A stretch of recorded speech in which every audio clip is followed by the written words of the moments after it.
Noticed? Well, today's story is about a boy who seemed too small to matter, but God had big plans for him. This is the story of David the shepherd boy, chosen by God to be king. The story comes from the book of 1 Samuel 16 verse 1 onwards. The sky above Bethlehem was unusually quiet that night. A soft breeze whispered across the hills.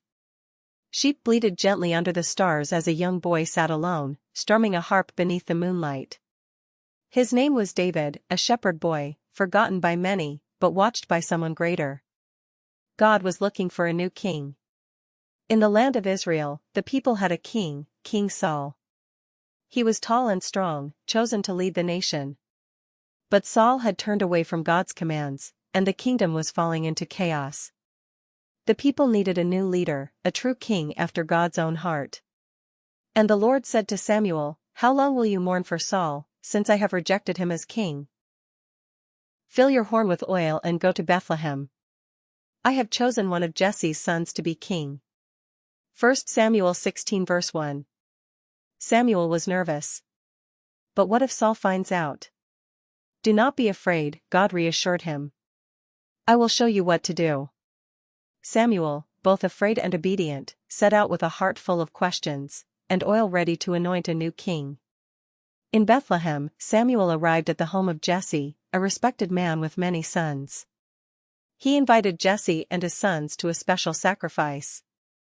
One by one, Jesse's sons stood before the prophet, Eliab, Abinadab, Shammah, all tall, strong, and kingly in appearance. Samuel's eyes widened at Eliab. "Surely the Lord's anointed stands here," he thought. But God whispered, "Do not consider his appearance or height. The Lord does not look at the things people look at." 1 Samuel 16 verse 7. And so, 6 more sons passed by, but God chose none of them. Samuel was confused. "Are these all the sons you have?" he asked. Jesse hesitated. "There is still the youngest. He is tending the sheep." Samuel nodded. "Send for him. We will not sit down until he arrives." Far out in the fields, David heard the call. He came running, young, sun-kissed, with humble clothes and kind eyes. The moment Samuel saw him, God spoke. "Rise and anoint him, this is the one." 1 Samuel 16 verse 12. Right there, in front of his family, David was anointed. The Spirit of the Lord came powerfully upon him from that day on. He was still a shepherd, still young, but God had chosen him to be king. Not for his strength, not for his looks, but because of his heart. He was still a shepherd, still young, but God had chosen him to be king. David didn't become king right away.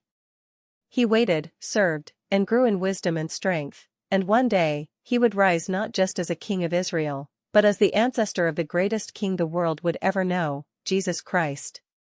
God reminded Samuel and all of us that true greatness isn't found in appearance, strength, or status, but in the heart.